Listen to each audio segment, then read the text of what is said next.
Welcome back to Lakshmi రమణీయం.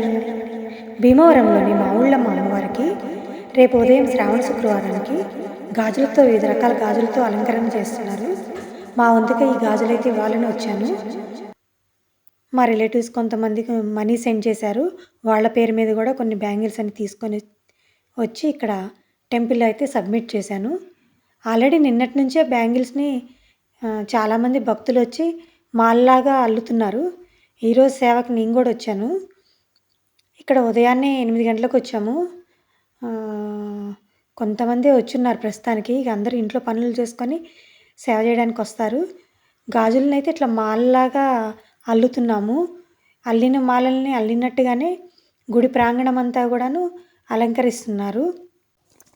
యాక్చువల్గా మా ఊళ్ళమ్మ అమ్మవారికి ఇలా గాజులతో అలంకరణ చేయడం అనేది ఇదే మొదటిసారంట. అందరూ భక్తులందరూ కూడాను మీకు వీలుని బట్టి గాజులను తీసుకొచ్చి అమ్మవారికి సమర్పించండి, 1,00,000 గాజుల వరకు అవసరం పడతాయి అని చెప్పారు. కానీ ఈరోజైతే అమ్మవారికి మొత్తం ఒక 7,00,000 గాజుల పైనే వచ్చుండుంటాయి. అందరూ వచ్చిన భక్తులందరూ కూడాను వందల డజన్లు తీసుకొని వస్తున్నారు. ఇంకా భక్తులు వస్తూనే ఉన్నారు. నేను యాక్చువల్గా మధ్యాహ్నం 3 గంటల వరకు సేవ చేశాను ఈరోజు. అప్పటికి ఇంకా భక్తులందరూ కూడా చాలా గాజులు తీసుకొని వస్తున్నారు. ఈరోజు 5 గంటల వరకే అవకాశం ఉంది. ఇక మేము సేవ చేసిన వాళ్ళందరికీ కూడా అన్నదానానికి టోకెన్స్ ఇచ్చారు. నేను ఇది రెండోసారి ఇట్లా అమ్మవారి అన్నదానం తినటం. ఇక్కడ అన్నదానం చాలా బాగుంటుంది.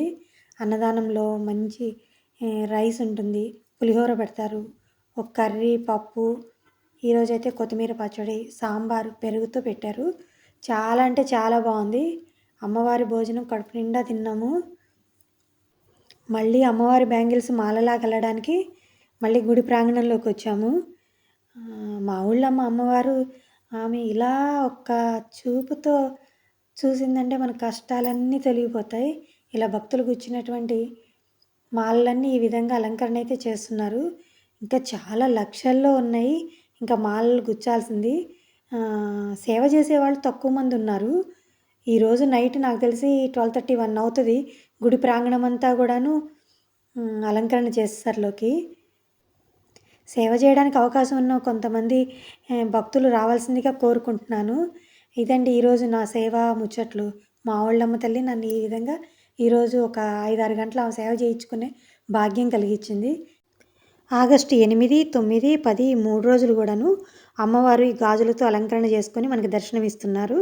అందరూ భక్తులందరూ కూడా వచ్చి అమ్మవారిని దర్శించుకొని అమ్మ యొక్క ఆశీస్సులు తీసుకోవాలని కోరుకుంటున్నాను. అందరికీ మరొకసారి ముందుగానే వరలక్ష్మి వ్రత శుభాకాంక్షలు తెలుపుతున్నాను. ఇక దారిలో కలువలు దొరికాయి. కలువలు తీసుకొని ఇంటికి బయలుదేరాం. సర్వే జన సుఖినో భవంతు. Thank you for watching my video.